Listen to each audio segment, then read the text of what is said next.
Fui uma dançarina exótica morta por fuzilamento. Meu nome é Margareta Gertruida Zelle. Nasci em agosto de 1876 na Holanda. Sou mais conhecida como Mata Hari, meu nome artístico que significa sol. Eu era uma dançarina e acabei sendo acusada de espionagem. Tudo começou quando eu tinha 16 anos e passei a me destacar pela minha beleza. Aos 19, casei-me com um militar 20 anos mais velho. Nos mudamos para a Indonésia e tivemos 2 filhos. Em 1899, as crianças adoeceram e uma delas morreu. Mais tarde descobrimos que as crianças foram envenenadas pela babá, como vingança ao meu marido, que era abusivo com um servente nativo, o marido da babá. A morte deste filho foi um duro golpe contra nós e contra o nosso casamento que já estava deteriorado. Meu marido procurou consolo no álcool. A solidão me aproximou da cultura javanesa, especialmente das danças e técnicas sexuais orientais. Tais técnicas me proporcionaram, anos mais tarde, fama como cortesã de luxo. Voltamos para a Europa e nos divorciamos em 1906. Meu marido ficou com a guarda de nossa filha devido à minha vida libertina. Mais tarde fui morar em Paris e, com todo o meu conhecimento oriental, fingi ser uma princesa javanesa. Ninguém desconfiou graças ao meu longo cabelo escuro herdado de minha mãe. Acabei me tornando uma dançarina exótica, estrelando em shows de striptease, e passei a ter sucesso. Eu usava finos véus translúcidos que ia atirando lentamente durante o show, até ficar vestida somente com um body da mesma cor da minha pele e joias orientais. Os shows lotavam, as pessoas faziam filas para me ver. Eu não podia imaginar o que aconteceria alguns anos depois. Siga a página para não perder a continuação da minha trágica história. Fui apresentada em shows de aberrações por eu ter as nádegas muito grandes. Meu nome é Sarah Batman. Aos 21 anos me vi no centro de uma história que mudaria a maneira como a igualdade e dignidade humana é vista. Minha jornada começou nas exuberantes terras do sul da África.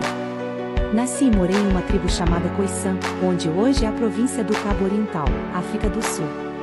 Eu mal sabia que a minha vida teria uma reviravolta triste e revoltante ao me tornar vítima de exploração e racismo. Eu era uma jovem com algumas características físicas únicas e, por isso, fui levada da minha terra natal, para ser exibida a olhos curiosos em terras estrangeiras. Essas características eram as minhas nádegas enormes que faziam com que multidões fossem me ver. Fui apelidada de Vênus Hottentoto. Esse termo, Hottentoto, me objetivava, desumanizava e ainda hoje é depreciativo. Foi uma época de muito sofrimento. À medida que minha dignidade era tirada, fui me tornando um símbolo de incontáveis injustiças. Após anos de exibições e explorações, acabei falecendo aos 26 anos por conta de uma doença inflamatória indeterminada, possivelmente varíola. Após a minha morte, meu corpo foi dissecado e exposto no Museu do Homem de Paris até 1974. Depois de ser eleito presidente da África do Sul, Nelson Mandela solicitou a repatriação dos meus restos mortais. O governo francês acabou aceitando o pedido e fez a devolução em 2002 quando, finalmente, pude ser enterrada em minha terra natal. Essa repatriação foi um passo à frente ao reconhecimento das injustiças que sofri e honrou a minha memória. Hoje em dia, sou considerada por muitos como símbolo da exploração e do racismo colonial, bem como da ridicularização das pessoas negras, muitas vezes representadas como objetos. Além de vários livros publicados sobre mim, em 2010, o filme A Vênus Negra e um documentário contaram a minha história. É triste pensar que, nos dias de hoje, ainda existam tantos preconceitos. E você? Já tinha ouvido falar de mim? Após uma cirurgia no cérebro, eu matei mais de 30 pacientes idosos porque eles faziam muito barulho e não me deixavam descansar. Eu sou Cecília Bombeek, mais conhecida como Irmã Godfrida. Fui uma freira belga que teve seu caminho de caridade e assistência transformado em horror. Aos 15 anos me tornei freira e ingressei na Congregação Apostólica de São José. Eu passei grande parte da minha vida trabalhando no asilo de idosos da cidade e tinha uma boa reputação por ser piedosa, trabalhar duro e saber liderar. Eu subi na hierarquia até ser nomeada Madre Superiora. Até que na década de 70 fiquei responsável por um hospital de idosos. Porém tudo mudou quando fiz uma cirurgia no cérebro para retirar um tumor. A partir daí as pessoas começaram a notar mudanças em meus comportamentos, até dei em cima de outras freiras, eu não era mais a mesma. tudo relacionado à cirurgia e ao vício em morfina, que é um remédio para a dor. Para sustentar meu vício em morfina eu precisava obter mais dinheiro. Depois de um tempo fui acusada de mate entre 1976 a 1978, 3 pacientes com suspeita de envolvimento em outros 30 casos. Também foi acusada de roubar dinheiro das vítimas. Fui detida pelos esforços de outras freiras que registraram uma série de mortes misteriosas e outras irregularidades. Elas disseram que eu bebia em excesso e forneceram evidências de que eu também usava morfina e cocaína. Essas freiras também documentaram casos de castigos corporais abusivos contra outras irmãs dentro do convento da Congregação Apostólica. Eu mate as vítimas com overdose de insulina induzindo a hipoglicemias fatais. Acabei confessando os assassinatos, porém, fui considerada incapaz de enfrentar julgamento devido à insanidade.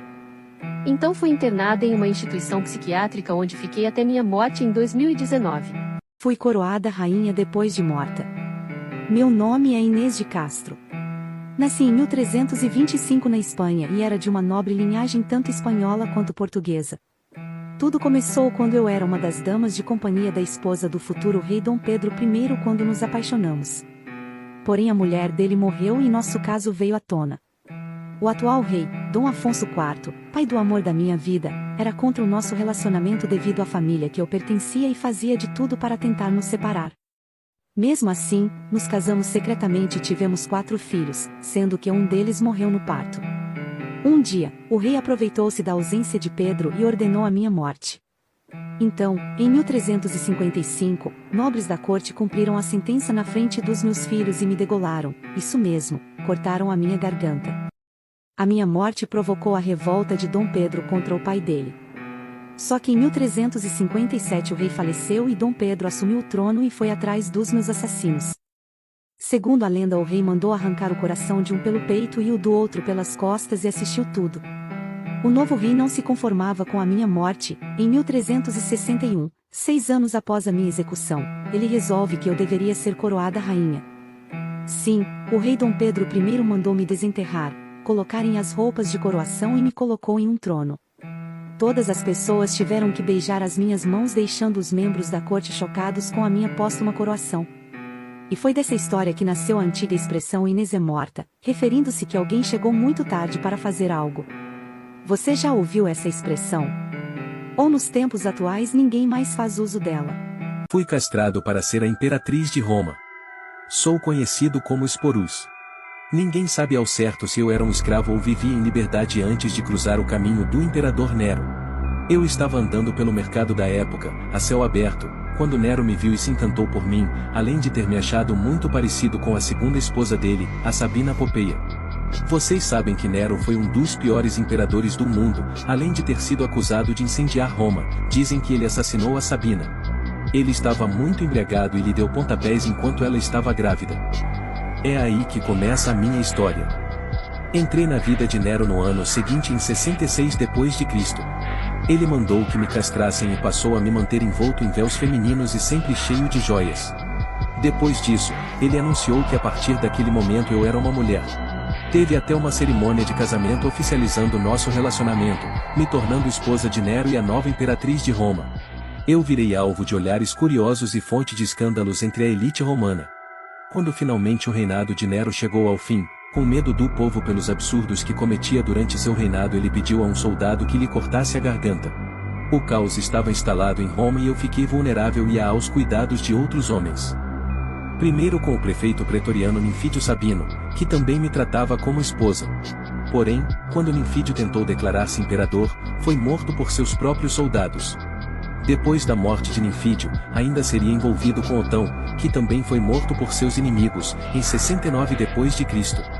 Minha vida acabou naquele mesmo ano quando o imperador Vitélio queria que eu interpretasse durante combates de gladiadores o papel principal do Rápido de Proserpina, somente para a diversão das multidões.